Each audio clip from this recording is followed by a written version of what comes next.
Lunettes intelligentes permettant de suivre un film tout en vaquant à ses occupations.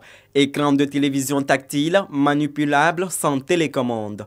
Des technologies futuristes que découvre ce visiteur venu de France pour participer au Salon international du contenu audiovisuel SICA 2024. On sent que le niveau technique monte d'un cran, arrive à des standards internationaux. C'est plus grand, plus intéressant. Il y a des acteurs d'un peu partout, en fait, pas seulement d'ivoiriens.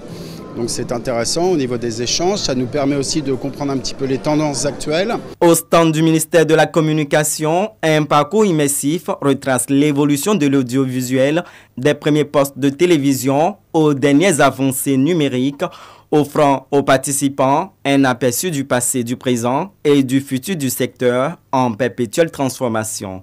Au cours de cette exposition, nous avons essayé de montrer le matériel qui avait été utilisé avant pour faire de la production audio, le matériel présent et puis le matériel futur.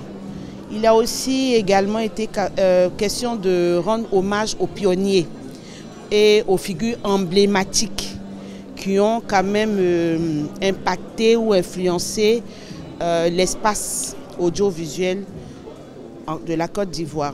Autre innovation, une application développée par le ministère de la Culture et de la Francophonie qui permet de suivre chaque mois la programmation des entrées des films diffusés en Côte d'Ivoire. Pour le QR code est là, scanné, vous avez tout ce qui est information sur les entrées des films, comment les films se comportent sur le marché ivoirien, les entrées des salles, les différentes salles qui sont disponibles au niveau de la Côte d'Ivoire.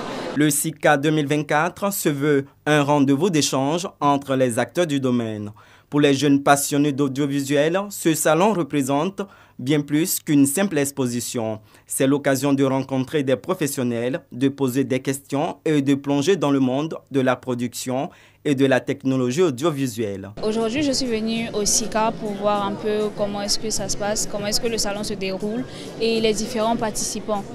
J'ai vu le stand de la TNT, j'ai vu le stand du ministère de la Communication et voilà, je suis aussi venue voir les différentes opportunités qu'on pourrait avoir. Ce que j'ai beaucoup apprécié, c'est que j'ai pu connaître certains dévanciers qui m'ont beaucoup conseillé, m'ont donné certaines techniques, certaines bases pour mes réalisations filmiques.